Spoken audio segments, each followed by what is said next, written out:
guys, thanks for tuning in. Today is going to be a little instructional video about how we make our homemade wine, Cruze's Swamp Spirits. We've been making it for I don't know, about 3 years now. We've made wine out of every different fruit you can think of. Comes out pretty good most of the time. This is an instructional video about white wine. We pulled about 50 pounds of grapes off of our vines in the backyard on July the 4th. Actually had some good footage of that, but I think I deleted it. I can't find it. Sorry about that. But it's an instructional about how we go through it and how we make it, how we process it, how we bottle it, all that good stuff. Don't beat me up in the comments because I don't do everything exactly right, because I don't watch videos or copy people's recipes. I like to figure things out on my own. So it's probably not how it's supposed to be done, but we do produce some good tasting wine. We've given away hundreds of bottles, and it's not very often that we get some bad feedback. So anyway, hope y'all enjoy. Y'all have a good day. Bye-bye. 50 pounds of grapes, and we're going to make 5 gallons of wine. That's 50 pounds of grapes in a mesh bag. We're about to smash it up, and I'll show you what that looks like when we're done. Just keep mashing that until you get a good mush of all your goodies.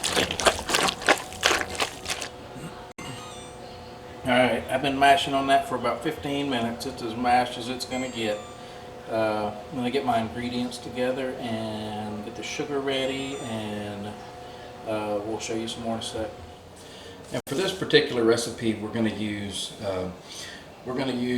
5 teaspoons of yeast nutrient, 2.5 teaspoons of pectic enzyme, 2.5 teaspoons of acid blend, 2.5 teaspoons of tannin, and 5 crushed Campden tablets to start to sterilize. This is the, I don't know, 3rd or 4th time I've made grape wine, grapes from my garden, and I've been tinkering every time. The last batch was really good, so I'm just going to duplicate that exactly to try to get that same taste that I did last time. So that's the ingredients for what I did. Again, it's about 5 gallons of must right now, 6 pounds of sugar, and the ingredients that I just showed you, and we hope it turns out good.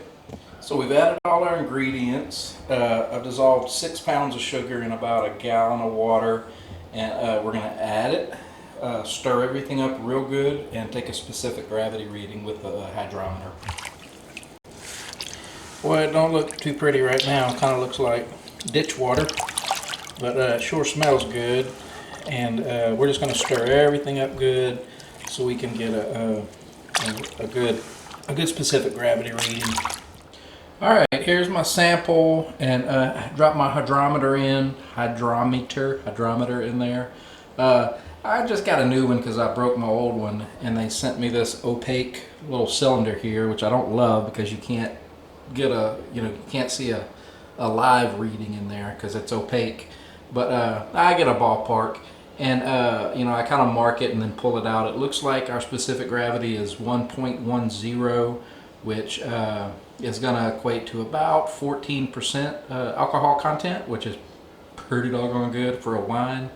It's not too strong, but it does have a little kick. So that's where we are. I'm good with that. I'm not going to add any more sugar. The 6 pounds got me where I need to be. So on to the next step. All right, we're all mixed up. Specific gravity is where we want it. All our ingredients are in there. I'm going to put the lid on. I'm just going to leave the lid loose for 24 hours. No airlock or anything. Just leave it kind of loose.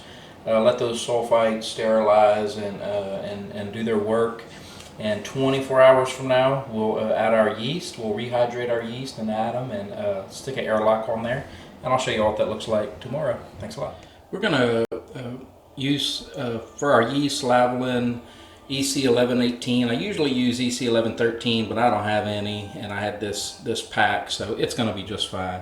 So we rehydrate that in a cup of warm water. We're going to let it sit for about 15 minutes, and then we're going to pour it in our container and put a put an airlock on it, seal it up nice and tight, and hopefully it'll start bubbling here in a minute. Alright, here's our must that's been sitting overnight, 24 hours. The sulfites have done their work. Everything in there should be completely sterile. We're going to add our rehydrated yeast and seal it up tight. There's a little O-ring around the lid that seals it up nice and tight. So we're going to seal that up real good. We're going to put our airlock on. And I'm still, the airlock during fermentation, I don't know, man. So I've done someone airlocked and someone not airlocked. Really doesn't seem to make a difference.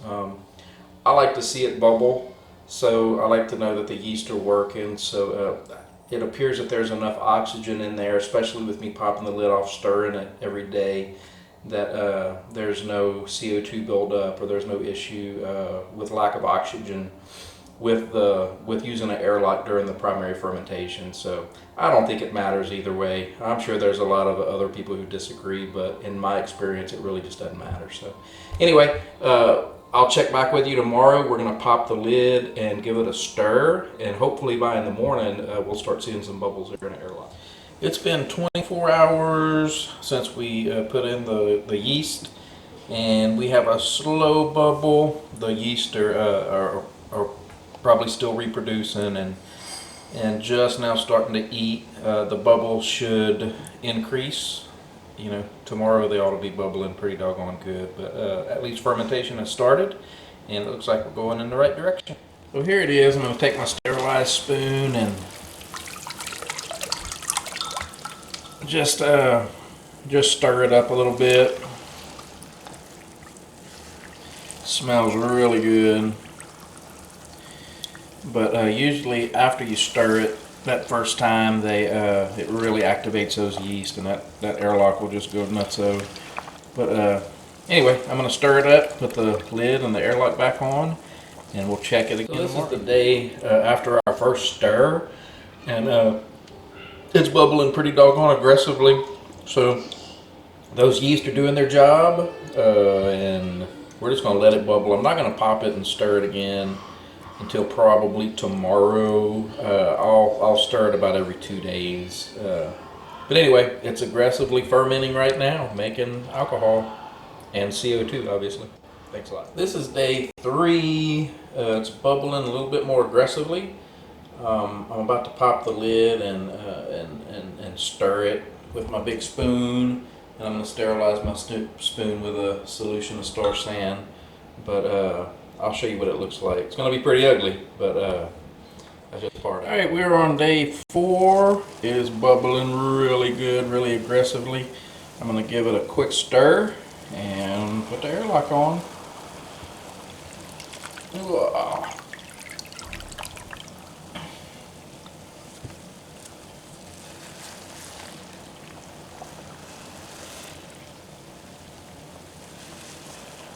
Alright, we're about 10 days in, or we are 10 days in, and the bubbles have stopped.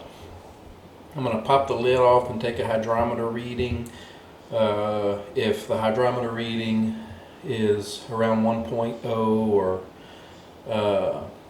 if it's looks like it's done fermenting, I'm going to rack it into a carboy. If not, I'll stir it up and let it ferment for another couple of days, but no more bubbles, so I expect we're done. We're going to check it here. So we got us a little sample. I stirred it up a little bit, got us a sample, dropped the hydrometer in, and I know it's a little hard to see. I've checked it a couple times, and it looks like we're at about 0.995. So that is, it's done fermenting. There's basically no sugar left in there. So we're gonna rack it over to a. So to determine your alcohol content by volume, we're gonna take our starting specific gravity, which was 1.10. We're gonna subtract our ending specific gravity, which was 0.995, and then we're gonna multiply that by a constant of 129, and that equals our alcohol by content. So this batch is going to be 13.5%. That's what I'll put on the label. It's a little bit strong, but you know, a little bit of kick. I like to taste the alcohol when I drink wine, so it's you know, it's good for me. I try to stick somewhere between the 12 and 15% range. Just that's what we like the best. All right, we're ready to rack. I'm gonna pull out my mesh bag, and I'm gonna squeeze out as much juice as I can from those grape skins, and we'll move on to the next step. So we have our carboy all clean and sanitized, our tubing, our siphon, and there's our must. The only last thing we're going to do before we rack is add one sulfite tablet, one Camden tablet. I like to keep some level of sulfites every time I rack, usually just a little bit, usually one tablet. It just kind of some insurance and just helps assure me, makes me feel a little better regarding infection or contamination. So I've never had contaminated wine yet. I don't want to have one because this is really a pain to go through all this stuff, and you know, to go through the months and months of time and effort and then have to throw a batch away because of contamination. I just assume use my Camden tablets and you know, just have some insurance. Okay, we're gonna pump this thing up, start the siphon going.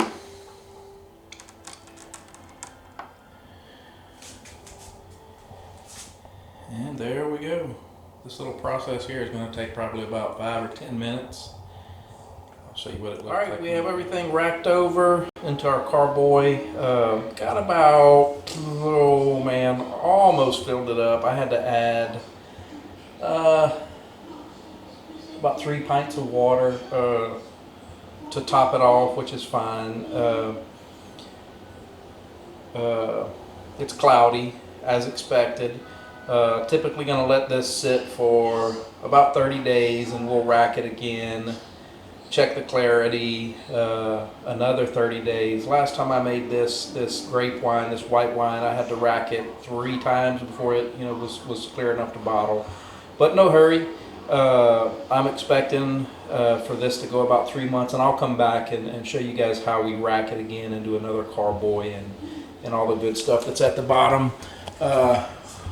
You know, little bit left in the bottom here. This is mostly just sludge, and but I typically want to get as much wine as I can out of here on the first rack. So I just left the big stuff at the bottom.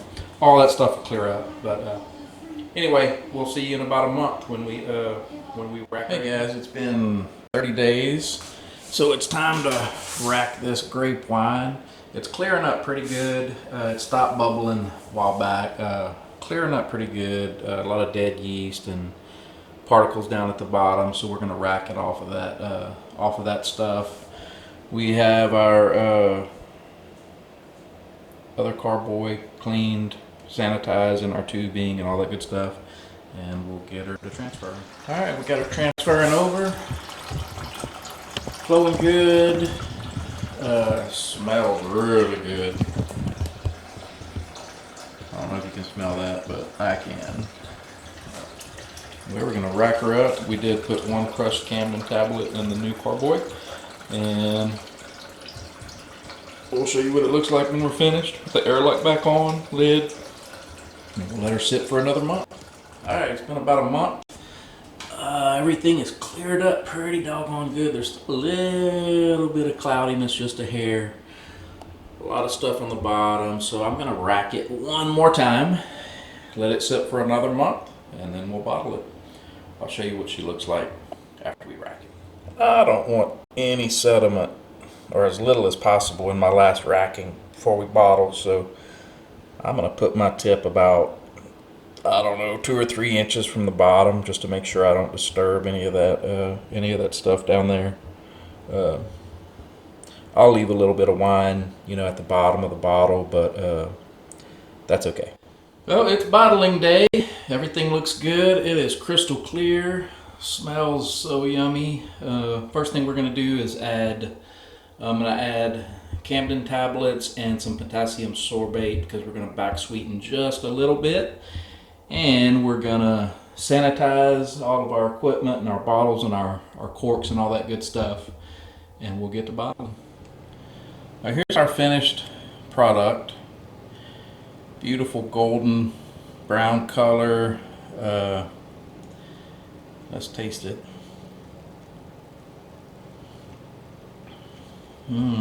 Pretty good. Needs to age about, I don't know, 6 months, 8 months, maybe a year. Don't think I'm gonna back sweeten it. It has a little bit of a, we like our stuff dry, so it's got a little bit of a sugar taste to it, but I don't think I'm gonna back sweeten it. Everything is cleaned and sterilized. Our bottles, good to go. We have our corks soaking. So we're gonna start filling. This little cool contraption here is a bottle filler. Basically, you just hold it down. It keeps pressure on it. Fill her up till the bottle is done.